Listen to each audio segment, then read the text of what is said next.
The smell of cinnamon and baked apples filled the air, a scent that had followed me since childhood. My mother, Carol, stood in her tiny, outdated kitchen, meticulously frosting a birthday cake. Her hands, wrinkled and spotted with age, moved with a kind of practiced, pathetic grace. It was a cake from a mix, of course, the kind she always made, simple and plain. She turned to me, a fragile, hopeful smile on her face, and held out the spatula for me to taste the remaining frosting. "It is your favorite, honey," she said, her voice a soft, lilting melody that had long ago lost its power to soothe me. I made sure to get a little extra. I felt a surge of familiar irritation. I did not want her frosting. I did not want this cake. The sentimentality of it all was suffocating. It was a reminder of her quaint, outdated world, a world where little gestures like this were supposed to matter. I had a dinner reservation at a trendy downtown restaurant, a place where people did not eat cakes from boxes. I looked at her, standing there in her worn apron, and the years of her emotional burdens, of her quiet sacrifices that she held over my head like a debt, came crashing down on me. She had never been a mother who demanded anything, but her lack of demands had become a silent, crushing pressure. Her life was a monument to her own selflessness, and I was expected to live up to it, to thank her for it, to show some kind of gratitude for a life I did not ask for. She had always made me feel as though my successes were hers, and my failures were a personal affront to her. "I am on a very strict diet, Mother," I said, the words coming out clipped and cold. I watched her smile falter, the hope in her eyes replaced with that familiar look of hurt. It was a look that used to tear me apart. Now, I felt only a grim satisfaction. She knew the sacrifices I had made for my career, for my marriage, for the life I had built. She knew I was a person who was too busy and too important to be fussing over a boxed cake. Her little act of love was an act of sabotage, a passive-aggressive attempt to make me feel small. It was her way of saying, "I see you. You are still just my little girl, and my simple efforts should still be enough for you." It was an attempt to drag me back into the small, dusty world she inhabited. I did not have the time or the emotional energy for that. My life was about progress, not sentimentality. She put the spatula down slowly. The silence was thick and heavy, punctuated only by the low hum of her refrigerator. For a moment, her eyes met mine. The usual watery kindness was gone. In its place was a look I had never seen before, a cold, unreadable emptiness. It lasted for only a second before her gaze dropped back to the cake, but it was enough to make my stomach tighten. I immediately dismissed it. It was probably just the light, or perhaps the early onset of some new senior ailment I would have to deal with. Her mind was slipping, her emotions were fraying. She was becoming a burden, and I was the one who had to bear the weight. I had come over for a perfunctory visit, a box to check on my ever-growing list of obligations. The cake, this foolish gesture, solidified my resolve. I could not continue like this. My mother was a drain on my resources, on my time, on my sanity. She was not a person who needed help. She was a person who needed to be managed. The path ahead was clear. I needed to begin a systematic campaign to take control of the situation. It was not about hurting her. It was about doing what was best for me, and by extension, what was best for her. It was the only logical, sane, and responsible thing to do. She would not understand it now, but in time, she would thank me. She would have to. The first step was to sever her ties to the outside world, to create a controlled environment where my truth, and only my truth, could exist. The most effective weapon in my arsenal was her reputation. I began with small, subtle lies whispered to my aunts and cousins. I used phrases like, "She is so forgetful lately," and "We are a little worried about her memory." I would exaggerate her small stumbles and minor moments of confusion, turning them into proof of a failing mind. I did not have to say she had dementia. I merely had to plant the seed. People would connect the dots themselves. It was an insidious, elegant plan. The look of concern on my cousin's face when I told her about the little incident with the stove was confirmation that it was working. I also began to systematically isolate her. When her friends called, I would answer the phone and say she was either too tired, too confused, or had a headache. I would make her seem fragile, a person who needed to be protected from the demands of a social life. When her best friend, Martha, tried to visit, I would make a series of last-minute excuses. "She is just not up to it today, Martha. I am so sorry. She is having one of her off days." I watched as the calls and visits grew less frequent. Her small circle of friends, her support system, was slowly disintegrating. She was becoming reliant on me, and only on me. It was what she needed. I was her lifeline, and I would make sure she knew it. The psychological warfare was the most satisfying part. I would pick at her insecurities, turning her well-meaning actions into evidence of her ineptitude. When she would offer a piece of advice, I would laugh and say, "Mother, you do not understand how things work in the modern world. You are living in a different century." When she would try to tidy up my home, I would fly into a rage, accusing her of moving my things and confusing me. It was a masterpiece of gaslighting. I would tell her, "You are so sensitive, Mother. You are overreacting. I am only trying to help you." The most chilling part was that she never argued. She would simply stand there, her head bowed slightly, her hands clasped in front of her. The silent acceptance was more powerful than any verbal confrontation.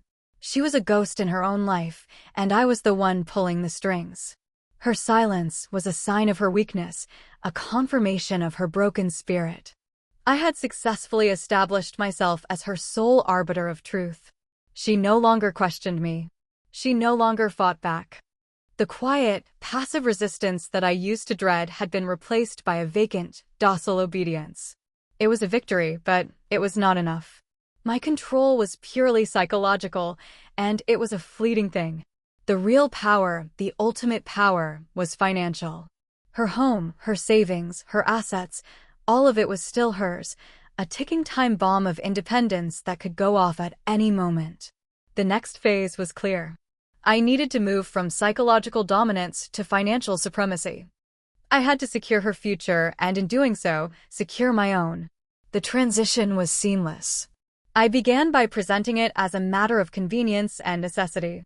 "Mother," I told her one afternoon, sitting across from her at her tiny kitchen table, a pile of her bills stacked neatly between us, "I do not want you to have to worry about all of this anymore. You have so many things to think about. Let me handle your finances for you." I did not give her a choice. I was not asking. I was telling. I painted a picture of a carefree, stress-free life for her, where all of her financial anxieties would be mine to bear.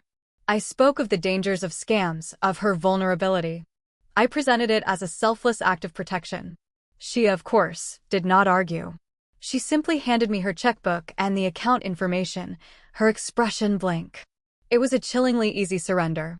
With full access to her accounts, I began the systematic erosion of her assets. I told her I was selling her old, dusty furniture for her, that it was a burden and a fire hazard. I listed it all on Craigslist and Facebook Marketplace, her antique mahogany table, the dusty bookshelf she had owned since before I was born. Each sale was a little victory, a small piece of her past being converted into my present. I told her the money was going into a new safe account for her, a special account that would generate interest. The money, of course, was going into a new savings account for me, for a down payment on a new home. I did not feel any guilt. I was simply repurposing her resources. I was making her stagnant assets productive. The small acts of theft were the most satisfying. Her pension arrived every month, a small, but steady, stream of income. I would transfer most of it to my own account, leaving just enough for her groceries and basic needs. When she asked for money, I would dole it out in small, grudging increments. She asked for $50 one day to buy a small gift for her great-niece's birthday. The request was so pathetic, so small, that it was almost comical. She, the matriarch, the one who had always held the purse strings, was now asking me for a pittance. I gave it to her, of course, but not without a little lecture on being more mindful of her spending.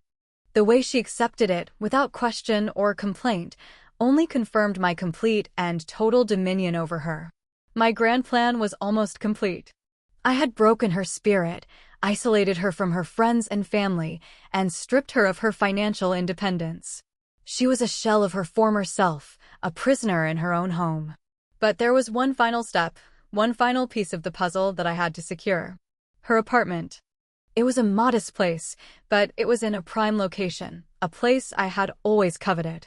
I could sell it and finally have the life I deserved. But I needed legal ownership, a power of attorney. The next phase would require a new level of manipulation. I had to convince her to hand over the final piece of her legacy, the one thing that still gave her a semblance of power. I had to craft the perfect lie. I needed to make her believe that I was her savior, not her captor. It was time for the final, brutal betrayal. I orchestrated the betrayal with a clinical precision that would have made a seasoned strategist proud. I began by feigning a change of heart, a sudden, emotional breakdown. I came to her, my voice thick with false tears, and apologized for everything. I spoke of how stressed I had been with work, of the crushing pressure of my life, and of how I had taken it all out on her. I told her I had been wrong to treat her the way I had, that I loved her, and that I wanted to make things right. She looked at me, her eyes filled with a fragile, hopeful warmth I had not seen in months. She reached out and took my hand. It was the moment of maximum vulnerability, and I had to strike. "I want to take you on a little trip, Mother," I told her, my voice gentle and soothing. "Just the two of us. To a quiet, beautiful place where you can relax and be taken care of. You have done so much for me. It is time I did something for you." I described a place with gardens, with other residents to socialize with nurses who would look after her every need. It was the perfect sales pitch. It was an offer of salvation, a promise of a better life.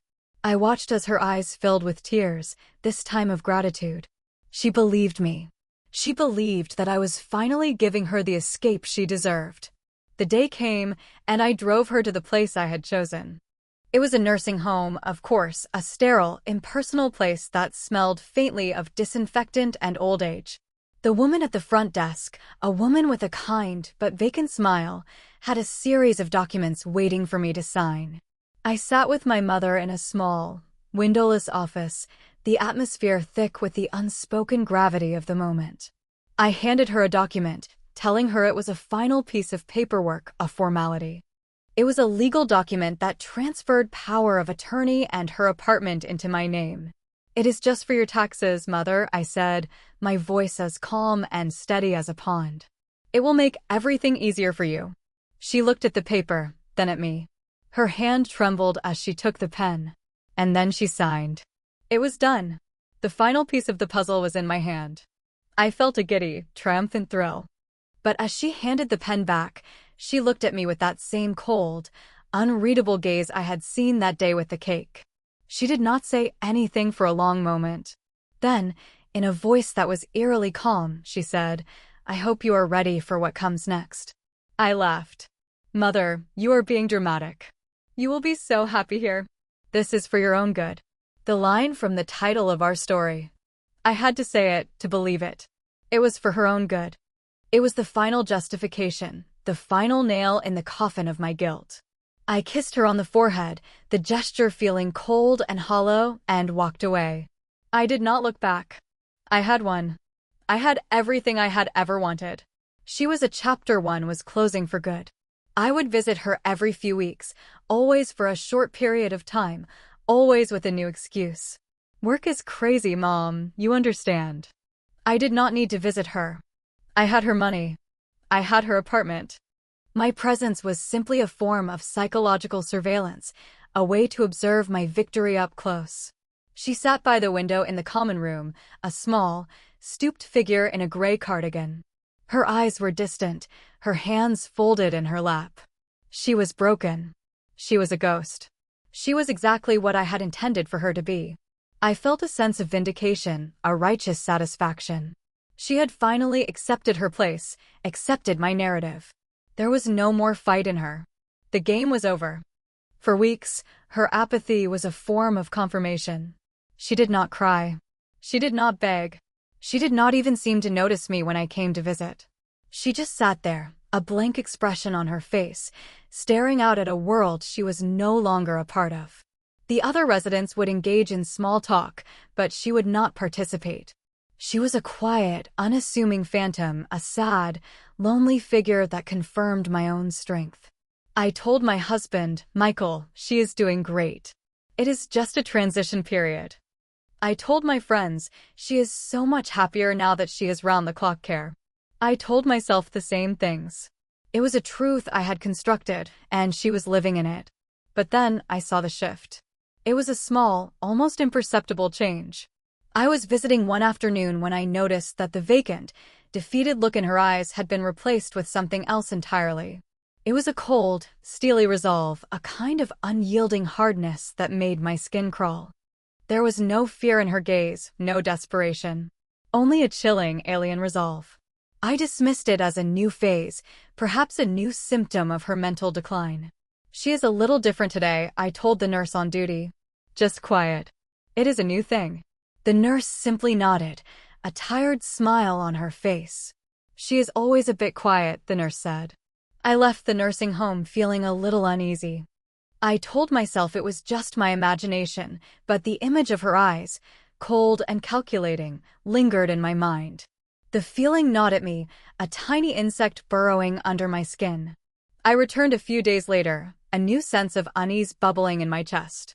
I found her sitting by the window again, but this time, her posture was different. She was not hunched over. Her back was straight, and she was holding a small, old-fashioned address book. It was one I had not seen in years, one I thought she had lost. Her finger, thin and pale, moved slowly down a list of names.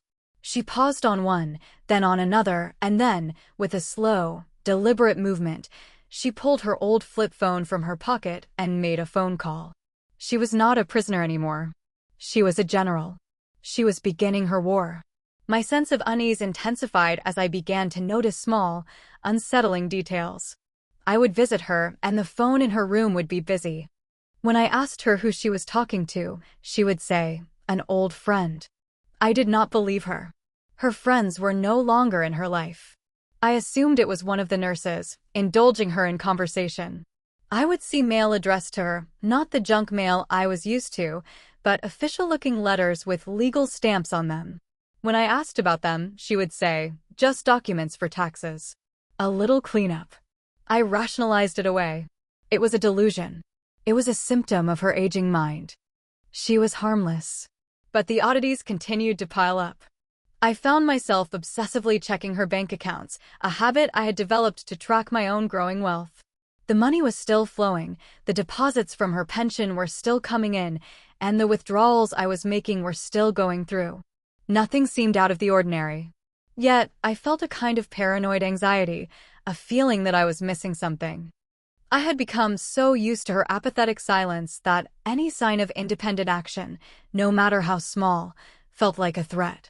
I saw her speaking to her physical therapist for an unusually long time one day, her voice low and conspiratorial. I assumed she was complaining about her aching knees, but a nagging thought, a voice in my head, whispered, "She is talking to him about you." I dismissed it as pure paranoia. She was not capable of a plot. One day, as I was leaving the nursing home, I casually remarked, "That old house of yours is finally going to get the renovation it deserves." I was referring to the apartment I now owned. She smiled. It was a genuine, full-lipped smile, the kind she had not given me in years. "I am so glad you think so, Jessica," she said.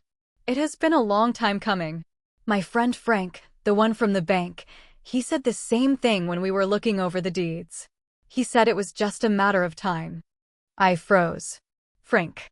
The old man I had always seen her with, the one I had always dismissed as a silly, harmless old friend. He was a banker. I had never bothered to look into his name. I told myself she was just making things up. Frank was a nobody. She was getting confused. The next morning, I woke up to an email notification from my bank. It was a short, terse message from their legal department. My savings account, the one where I had been depositing her funds, had been frozen. I tried to call the bank, but the customer service representative simply told me they could not give me any information, as the account was under a legal review. My heart began to pound in my chest. The feeling of absolute, unshakable control I had clung to for so long began to crumble. This was not a senior moment. This was not a coincidence. This was an attack. A few minutes later, a certified letter was pushed through my mail slot. It was from a law firm, a firm I had never heard of. I opened it, my hands shaking. The letter was a notice of a lawsuit, a formal complaint against me, filed on behalf of my mother, for fraud and theft. My perfect, impenetrable world was on the verge of collapse. I was terrified. The lawsuit was brutal and swift. I spent weeks in a state of frantic, panicked denial, but with each passing day, my world shrank. The lawyer's letter was only the beginning. My husband, Michael, a man whose ambition was only exceeded by his love of money, was the first to leave. He took half of our assets and filed for divorce, citing irreconcilable differences. My friends, the ones I had so carefully cultivated over the years, all disappeared. They had seen the news reports, the headlines detailing the lawsuit against me, the accusations of fraud. My social reputation, the one I had worked so hard to build, was in ruins. I was a pariah, a monster. I was alone. The day of the final hearing, I stood in a sterile, impersonal courtroom, a public display of my own defeat. My mother, Carol, was there, sitting with her lawyer, a calm, poised woman with a kind smile and a set of eyes that held no sympathy for me. When the judge announced the verdict, my entire body went numb. I had lost everything. The judge ruled in my mother's favor, citing a mountain of evidence, a notarized video recording of me manipulating my mother into signing the documents, transcripts of my phone calls to her doctor, a meticulously detailed list of my bank transactions, complete with dates, times, and amounts. I had been so convinced of my own cleverness that I had never considered that she was watching me all along. The ultimate irony was that the money I had stolen from her, the money that I had used to purchase my new home, was the very money that was now being used to destroy me. After the hearing, she requested a final meeting with me, face to face. We sat in a small, quiet room, the air heavy with unspoken words. "How?" I whispered, my voice thick with a mixture of hatred and awe. "How did you do this?" She did not gloat. She simply looked at me with a kind of sad, pitying gaze. "You were so focused on the wrong things, Jessica," she said, her voice a soft, melodic whisper. "You thought my weakness was my money. But my secret trump card was your greed." She told me about the old man, Frank, who was not just a banker, but a retired forensic auditor. She had hired him a year before I even started my campaign against her, knowing that her physical and mental health were declining.